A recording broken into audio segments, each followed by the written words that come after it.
Hello, my teacher friends. Welcome back to the Beyond Measure podcast. This is me, Christina Whitlock, your host and designated anytime piano teacher friend. We are talking today about teenagers, and I'm excited about it. The tip I am sharing today is inspired by a point I make in my full length presentation titled Busy Teens Should They Stay or Should They Go? Suffice to say, if you like this episode, there's more where that came from. If you are interested in hearing the entire session, I would love to come speak to your teacher organization. Head to christinawhitlock.com/speaking for more information. And now, on with the show. This is episode 148. Cheers to the forgotten step in teaching teenagers. First things first, solidarity, my friends. As always, the primary goal of this show is to say, yeah, I get it. I've been there, I'm still there, and I see you here with me. So let's do this together, right? So, when it comes to dealing with busy teenagers, I just have to tell you that I get it. Teens are busier than ever, they're more distracted than ever, and in general, they are leading lives that look so different from those that we led at their age.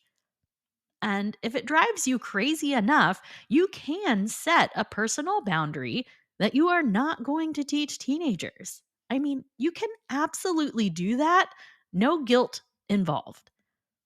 But if you listen to this show, I can pretty much guarantee you are a teacher who values the student relationship. And that means perhaps you would actually like to keep your students around even after they become teenagers. Now, I can't solve all of your teenage student problems today, but I can tell you one thing that will help you gain clarity on your journey with these students. Are you ready? Now, I'm going to warn you. When you first hear this suggestion, you're probably not going to want to do it. But do you remember a few weeks ago in episode 144? We were talking about focusing on things that will make lasting impact rather than quick fixes, right? Well, this is one of those. And as a bonus, it doesn't actually take that much effort. It's just different. Okay, so that disclaimer is done. Let's get to it. We are all familiar with that student, parent, teacher triangle, right? Meaning, for an optimal experience in music lessons, we need all three of those parties, student, parent, and teacher, to be on the same page. And oftentimes we will use a triangle to make that depiction. Well, most of us tend to reference that triangle in our work with young students because, of course, we need parental support at home to help establish routines and expectations with our littles. As our students enter their teenage years, it's common for teachers to have less communication with parents. After all, students are becoming more independent. Most of them are attending their lessons alone. Once they start driving to you, it's likely you only see parents at special studio events. This is the natural order of things, and it's fine. But it also means we, as teachers, need to be extra intentional to check in with parents of our teenage students.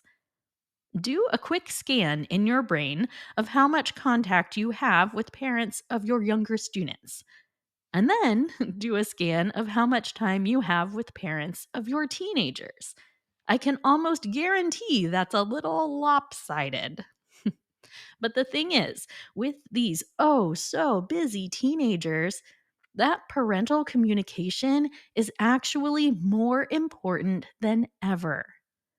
But of course, communication is also hard. And we ourselves are really busy. So any extra communication feels, ugh, sigh. Ugh. My working theory is this: the number one thing we neglect to do with our busy teenagers is to check in with this student parent teacher triangle to make sure we are all on the same page, to make sure that we all have a similar vision for what we are working towards together. The real game of teaching teenagers is to make sure all three parties on that triangle are satisfied. Students, especially in their teenage years, need to feel a sense of autonomy. They need to feel as though they have a say in what is happening during their lesson experience. Parents are generally bankrolling this whole operation, so they need to feel their expectations are being met. And, of course, for the sake of our own sanity, we have to be on board with the vision of the students and the parents and ourselves as educators. That's a lot to put together and balance, isn't it? Now, do you know what makes it infinitely more difficult? Neglecting to ask these students and their parents what they want from their lesson experience this year. Now, yes, I said this year, which means this is a conversation you need to revisit at least once a year. Because guess what? Teenagers grow and change, and that means they change their minds sometimes. When was the last time you had a conversation with the parent of one of your teenagers and said, "Wow, Johnny is juggling a lot this year. I just want to take a moment and touch base on what you want to see happen in piano lessons this year." Have you had that kind of conversation before? Likewise, we need to remember to talk to Johnny. Like, "Hey, Johnny, whew, your schedule is getting crazy. Can we just talk for a second about how you picture piano fitting into the big picture of your life this year?" Now, notice I did not say this: "Hey, Johnny," or "Hey, Johnny's dad. I know this year is getting busy, but I need you to know that Johnny is going to have to be pulling at least 6 hours of piano practice at home each week for our lessons to continue to be effective. He's going to need to participate in the Sonatina Festival and the two studio recitals, and I expect him to learn his first fugue this year and finally nail those arpeggio fingerings consistently." Hmm. Well, mind you, these might be completely reasonable expectations for Johnny. They might very well be your goals for his lessons this year. It is important for you to name what you would like to see happen as well. And it's fine to communicate those ideas to Johnny and his family. But remember, you are just one side of that triangle, right? The secret here is to make sure that all three sides of the student, parent, teacher triangle are balanced, that we are all on the same page with our expectations and our hopes for the new year. And how are you going to know if this is the case if you are not asking? See, it's hard enough to keep all sides of that triangle content, but it's nearly impossible to do so accurately if you are not actively seeking input from those other sides. If you've been around this show for any length of time, you know I have an obsession with building symbiotic studio relationships, relationships that are beneficial for all parties involved. Happy teacher, happy students, happy parents. There's a whole episode on that. I will link it in the show notes for today's episode. But we cannot know if all parties involved are feeling satisfied unless we open the lines of communication and ask. Have you ever felt blindsided by a teenager who suddenly decides to quit lessons? I'm willing to bet you have. It's pretty crushing, right? And it's also somewhat inevitable in our line of work, but I will tell you this: intentional check ins, like what I'm suggesting today, go a long way towards avoiding the blind side. So, okay, I think I've made my case for the need to check in with your teenagers and their parents. But I know you're still sitting there thinking, I don't have time to have all of these conversations. Not to mention the fact that there is a certain degree of awkwardness that can come with this kind of dialogue. Well, friend, as always, I have your back. I am here to make it easier on you. I have designed a simple but effective printable for you to help guide these conversations. And it's available to you free of charge at christinawhitlock.com/triangle. Here's what you're going to find there. There are 3 printable documents, one for you, one for teenagers, and one for parents, and they just guide you through some brief reflections about goals for this season of life. I think the best thing to do is to ask each side of the triangle to complete their part and then invite parents to attend one of their teens' upcoming lessons. Take 10 minutes or so at the beginning of the lesson to compare notes, talk about what our lists have in common, what they don't, and find a plan for how all 3 of you can work together to have the most fruitful year together. Yeah, it's basically a parent teacher student conference. I prefer to call them team meetings, but you can call it whatever you want. After your team meeting is over, ask parents to sit in and observe the rest of their child's lesson while they're there. I mean, how long has it been since that parent actually watched a lesson in progress? I'm willing to bet it's been a while. Here is the real reason I love this. Yes, it gets everything out in the open and it helps you as the teacher guide this whole experience. But it also requires intentionality from all parties involved. All sides of this triangle have to take a few minutes to really think about what they want from lessons. And if I know anything, it's this: calling attention to what you want to see happen is an essential step in accomplishing your goals. Basically, it prevents any side of that parent student teacher triangle from going on autopilot. And we all know how easy it is for any of us to do that. We talk about it a lot on this show about avoiding autopilot in our own teaching, right? And I think we know how easy it is for students to work a little aimlessly, especially during busy seasons of life. But this team meeting situation goes a long way toward also asking parents to articulate what they want from the lesson experience, which is going to lead to more awareness and more intentionality on their part at home. That is all a big win, my friends. Team meetings for the win.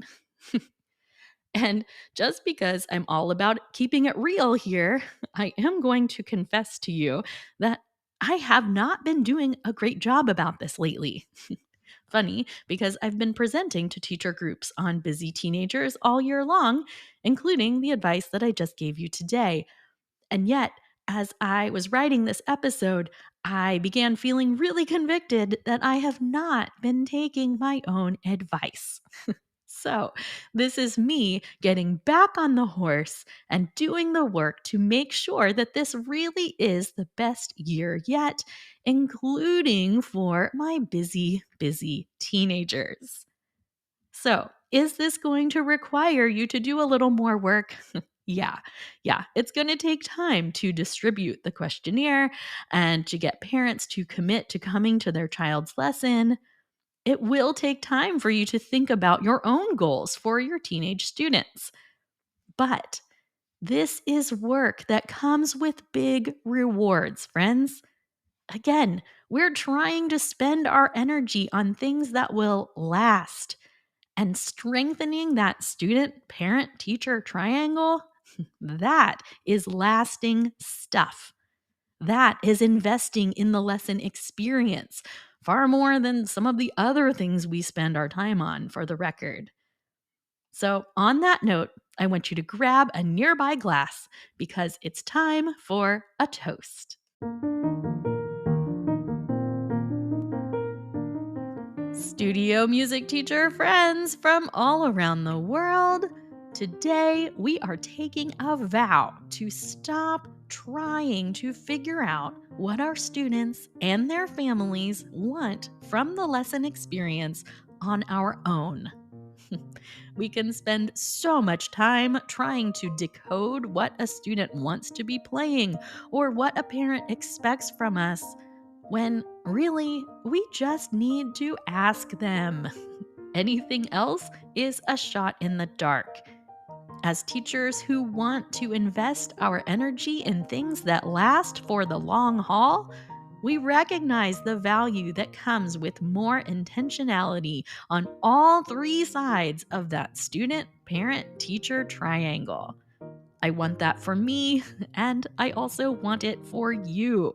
So I say cheers to you, my wise, intentional teacher friends.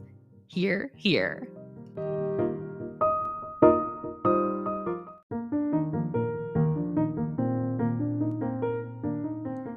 That is a wrap on episode 148. If you would like to get access to that free download I mentioned, head on over to christinawhitlock.com/triangle. Or you can also find it in today's show notes, which contain a written transcript and links to other relevant episodes and more. And you can find that at christinawhitlock.com/episode 148. Now, before I go, I just wanted to throw a shout out to the members of my Patreon community. This podcast is able to continue thanks to the support that I receive from the members of that group. If you happen to be interested in throwing a little encouragement my way, please consider joining for as little as $3 a month. I do my best to make it worth your while. You can find the link again in today's show notes or at christinawhitlock.com/support. That's it for today, friends. Onward and upward toward improving those lines of communication. Take good care of yourselves, and we'll talk soon.